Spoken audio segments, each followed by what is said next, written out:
இப்போது நீங்கள் கேட்கவிருப்பது ஜூனியர் விகடனில் வெளியாகும் பா. திருமாவேலனின் பெரியோர்களே தாய்மார்களே தொடரின் பகுதி 81. பெரியோர்களே தாய்மார்களே. பெங்களூர் சாம்ராஜ் நகரில் 2 வீடுகள். ஒரு வீடு பேலஸ் மாதிரி பெரியது, இன்னொன்று அடக்கமான சிறிய வீடு. ஒரு வீட்டின் பெயர் ஜெயவிலாஸ், இன்னொரு வீட்டின் பெயர் லலித விலாஸ். ஜெயவிலாசில் இருந்த ஜெயமும் லலித விலாசில் இருந்த லலிதமும் பிரித்து சேர்க்கப்பட்ட பெயர்தான் ஜெயலலிதா. மைசூர் ராஜகுடும்பத்தின் பெயர்தான் ஜெயா. அதனால் ஜெயலலிதா மைசூர் ராஜகுடும்பத்தை சேர்ந்தவர் என்று நினைத்து விட வேண்டாம். ஜெயலலிதாவின் தாத்தா, அதாவது அப்பாவின் அப்பா, மைசூர் ராஜகுடும்பத்தில் மருத்துவர். அதனால் அவருக்கும் இந்த ஜெயா என்ற பெயரை பயன்படுத்திக் கொள்ள மன்னர் அனுமதி தந்திருந்தார். தனது மகனுக்கு ஜெயராம் என்று பெயரிட்ட ரங்காச்சாரியார் மகள்களுக்கு ஜெயசீதா, ஜெயலட்சுமி என்று பெயரிட்டார். இந்த ஜெயராமுக்கும் வேதா என்ற சந்தியாவுக்கும் பிறந்த மகள்தான் ஜெயலலிதா. இவருக்கு ஒரு அண்ணன் உண்டு, அவர் பெயர் ஜெயக்குமார். பேர் வைக்கும் போதே ஜெயம் தொடங்கிவிட்டது. ஜெயலலிதாவின் நடை, உடை, பாவனை, டாம்பீகம் எல்லாமே அப்பாவின் அப்பா டாக்டர் ரங்காச்சாரியார். ஜெயலலிதாவின் பூஜை, புனஸ்காரம், நம்பிக்கைகள், ஆன்மீகம் எல்லாமே அம்மாவின் அப்பா ரங்கசாமி ஐயங்கார். 2 தாத்தாக்களின் குணாம்சத்துடன் வளர்ந்தவர்தான் இந்த அம்மா. பேலஸ் மாதிரி வீடு, வீடு முழுக்க வேலைக்காரர்கள், எல்லாவற்றிலும் ஒரு பெர்ஃபெக்ஷன், ஹானஸ்ட், அப்ரைட் மேன் என்று டாக்டர் ரங்காச்சாரி பற்றி சொன்ன ஜெயலலிதா, அவர் பழைய காலத்து அரிஸ்டோராட்டிக் பெர்ஃபெக்ஷனிஸ்ட், அவர்கிட்ட இருந்தே குணங்களை பெற்றுள்ளேன் என்றும் சொன்னார். அம்மாவின் அப்பாவான ரங்கசாமி ஐயங்கார் பயங்கரமான ஆர்த்தடாக்ஸ் ஐயங்கார். இதுவும் ஜெயலலிதாவின் வார்த்தைகள் தான். காலை 4 மணிக்கு எழுந்து பூஜை செய்து 6 மணிக்கு காலை சாப்பாடு சாப்பிடும் மனிதர் அவர். தான் மட்டுமல்ல, எல்லோரையும் எழுப்பி அதேபோல் நடந்து கொள்ள வேண்டும் என்று எதிர்பார்ப்பவர் அவர். வாழைப்பழத்தை ஒவ்வொரு கவளமாக பிட்டு சாப்பிட வேண்டும், மக்காச்சோளத்தை கடித்து சாப்பிடக்கூடாது, ஒவ்வொரு விதையாக எடுத்து சாப்பிட வேண்டும் என்றெல்லாம் ரூல்ஸ் போடும் தாத்தா அவர். தனக்கு ஒரு வெள்ளித்தட்டு வைத்திருந்த அந்த தாத்தா தனது பேத்திக்கும் ஒரு வெள்ளித்தட்டு வாங்கி கொடுத்து தன்னோடு சாப்பிட வைத்துள்ளார். எனக்கு அவர் கூட உட்கார்ந்து சாப்பிடுறதுனாலே பயம் என்று ஜெயலலிதா சொல்லி இருக்கிறார். இந்த ஆர்த்தடாக்ஸான குடும்பத்தில் இருந்து முதல் உடைப்பை ஏற்படுத்துகிறார் ஜெயலலிதாவின் சித்தி வித்யாவதி, அம்மா சந்தியாவின் முதல் தங்கை. அப்பாவின் கட்டுப்பாட்டை மீறி விமான பணிப்பெண்ணாக மாறுகிறார் வித்யாவதி. சந்தியா மற்றும் ஜெயலலிதாவின் வாழ்க்கை போக்கு மாற 2வது காரணம் இதுதான். முதல் காரணம் எது? டாக்டர் ரங்காச்சாரியார் மறைவுக்கு பிறகு சொத்துக்கள், பொறுப்புகள் அனைத்தும் ஜெயராமுக்கு, அதாவது ஜெயலலிதாவின் அப்பாவுக்கு வருகின்றன. அதுவரை பேலஸ் வீட்டு பையனாக இருந்த ஜெயராம் பொறுப்புகளை கவனிக்கும் பிள்ளையாக வளரவில்லை அல்லது வளர்க்கப்படவில்லை.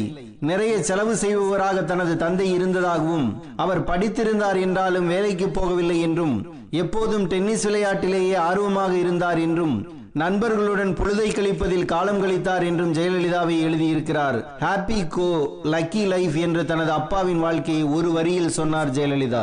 பணம் கரைந்தது, சொத்துக்கள் மறைந்தன, மிச்சம் இருந்தது ஜெயவிலாஸ், லலித விலாஸ் வீடுகள் மட்டுமே. அந்த வீடுகளுக்காகவும் குடும்பத்துக்குள் குழப்பம்.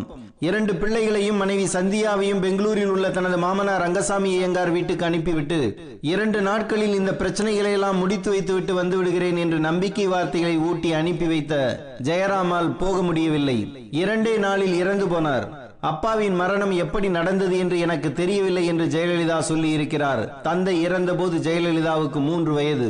டாக்டர் ரங்காச்சாரியார் சேர்த்து வைத்திருந்த சில புத்தகங்கள், வேட்டையாடிய மிருகங்களின் தலைகள், தோள்கள், சில வெள்ளி சாமான்கள், இவற்றோடு வெளியேறிய சந்தியா தனக்கு தெரிந்த தட்டச்சு, சுருக்கெழுத்து பயிற்சிகளின் மூலமாக வருமான வரித்துறையின் செக்ரட்டரியாக வேலைக்கு சேருகிறார். வேதாவை பார்த்த கம்பராஜ் அரஸ் தான் எடுத்த கற்கோட்டை என்ற படத்தில் நடிக்க அழைத்தார். குடும்ப சூழ்நிலையால் சந்தியா சம்மதித்தார். அதுவரை அவரது பெயர் வேதா, சினிமாவுக்காக மாற்றியதுதான் சந்தியா. ஜெயலலிதா இன்று வாழும் போயஸ் கார்டன் வீட்டுக்கு வேதா இல்லம் என்றே பெயர். விமான பணிப்பெண்ணாக போன வித்யாவதிக்கு வி நாகையாவுடன் என் வீடு என்ற படத்தில் நடிக்க வாய்ப்பு கிடைத்தது. சென்னையில் இருந்த வித்யாவதி பெங்களூரில் இருந்த சந்தியாவை அழைக்கிறார். ஜெயக்குமார் மற்றும் ஜெயலலிதாவுடன் சென்னை வந்த சந்தியா தியாகராய நகர் மாசிலாமணி தெருவில் குடியேறுகிறார். பிள்ளைகளை ஹோலி ஏஞ்சல்ஸ் பள்ளியில் சேர்க்கிறார். அதன் பிறகுதான் ஜெயலலிதா சர்ச் பார்க்கில் படித்து ஸ்டெல்லா மேரிஸ் கல்லூரியில் PUC சேருகிறார். படிப்பை தொடரவில்லை, சினிமாவை தொட்டுவிட்டார். ஜெயலலிதாவுக்கு ஆரம்பத்தில் இருந்து சினிமா ஆசை இல்லை. மகளை சினிமாவுக்கு அழைத்து வர வேண்டும் என்று அம்மா சந்தியாவுக்கும் விருப்பம் இல்லை. தனது மேக்கப் பாக்ஸை திறந்து ஒரு தடவை ஜெயலலிதா தன்னை அலங்காரம் செய்து கொண்டதை பார்த்து சந்தியா அவரை ஒருமுறை அடித்து விட்டார். ஆனால் ஆங்கில நாடகங்களில் மகள் நடிப்பதை சந்தியா அனுமதித்தார். சந்தியா குடும்பத்துக்கு அறிமுகமான ஒய்ஜி பார்த்தசாரதி எடுத்த the whole truth, the tea house of the August moon ஆகிய நாடகங்களில் பள்ளி பருவத்திலேயே ஜெயலலிதா நடித்துள்ளார். அப்போது அறிமுகமானவர்தான் சோ. வி கிரியின் மகன் சங்கர்கிரி எடுத்த எபிசில் என்ற படத்தில் ஜெயலலிதா நடித்தார். அதன் பிறகுதான் மெட்ரிகுலேஷன் தேர்வு எழுதினார். அதில் சிறப்பான மதிப்பெண் எடுத்ததால் மேற்படிப்புக்கான கல்வி உதவித்தொகை கிடைத்தது. இதே காலகட்டத்தில் சந்தியாவுக்கான பட வாய்ப்புகள் குறைந்து சிரமமான சூழ்நிலை ஏற்பட்டது. தனது சம்பாத்தியத்தை வைத்து தனது தங்கையின் திருமணத்தை நடத்தி வைத்தார் சந்தியா. கையில் பணம் இல்லை. ஜெயலலிதாவை தனது வெண்ணிற ஆடை படத்தில் நடிக்க அழைத்தார் இயக்குனர் ஸ்ரீதர். மேக்கப் பாக்ஸை தொட்டதற்காக மகளை அடித்த அம்மா நிரந்தரமாக அரிதாரம் பூசிக்கொள்ள தூண்டினார்.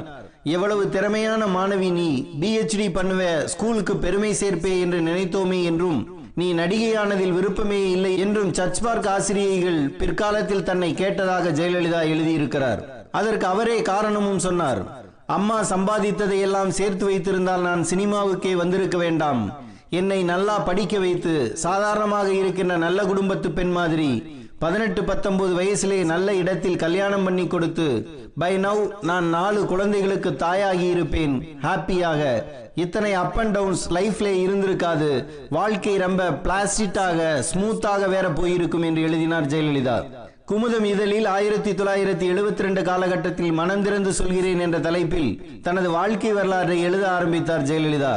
23 வாரங்கள் அவர் சொல்ல சொல்ல பத்திரிகையாளர் எஸ் ரஜத் எழுதினார். 24வது வாரமே அவர் எழுதுவதை நிறுத்திவிட்டார். நிறுத்த அவர் நிர்பந்திக்கப்பட்டார். நான் ரொம்ப யோகியமானவள், நான் ரொம்ப நல்லவள், யாருக்கும் எந்த தீங்கும் செய்யல, ரொம்ப புண்ணியவதின்னு எல்லாம் சொல்லிக்க மாட்டேன், நான் நானாக இருக்கிறேன் அவ்வளவுதான் என்றுதான் முதல் அத்தியாயத்தை தொடங்கினார் ஜெயலலிதா. அப்பாவை பற்றி, தனது சித்திகளை பற்றி, தனது குடும்ப சூழ்நிலைகளை பற்றி பச்சையாகவே எழுதினார். ஆரம்பகால சினிமா சம்பவங்கள் பற்றி அவர் எழுதியதை பலரும் மறுத்தார்கள். தன்னை பற்றி இதில் எழுதிவிட வேண்டாம் என்று பலரும் கேட்டுக்கொண்டதாக ஜெயலலிதா சொல்கிறார். இந்த தொடரை நிறுத்துவதிலே மகிழ்ச்சியே கிடையாது. எல்லோருமே வாழ்க்கையில் தவறுகள் பண்றோம். என்னுடைய தவறையும் ஒத்துக்கிறேன். முதல் தவறு, என் வாழ்க்கையில் சம்பந்தப்பட்ட அநேகம் பேர்கள் இருக்கும்போது சுயசரிதம் எழுத ஆரம்பித்தது. இரண்டாவது தவறு, எழுதுவதில் ரொம்ப பிராங்காக இருந்ததுதான் என்று வெளிப்படையாக சொன்ன ஜெயலலிதா, என்னை பற்றி எழுதும் போது என்னை பற்றி மட்டுமே எழுத முடியாது என்றும் சொன்னார். அப்போது அவர் சொன்ன விளக்கம்தான் மனிதன் தீவு ஆவதில்லை என்பது. பள்ளி பருவத்தில் பட்டாம்பூச்சியை போல திசையெல்லாம் திரிந்து, கல்லூரி பருவத்தில் கிரிக்கெட் வீரர்கள் நாரி கேண்டிடா, பட்டோடி போன்ற கிரிக்கெட் வீரர்களிடம் ஆட்டோகிராஃப் வாங்க கனவு கண்டு அலைந்த ஜெயலலிதாவையே தனித்தீவு ஆக்கியது அரசியல். அவரது கனவுகளை சிதைத்து கற்பனைகளை வறட்சியாக்கி அதிகார போதைக்கு ஆட்படுத்தியதும் அரசியல். அரசியலுக்கு வந்து மாறி போன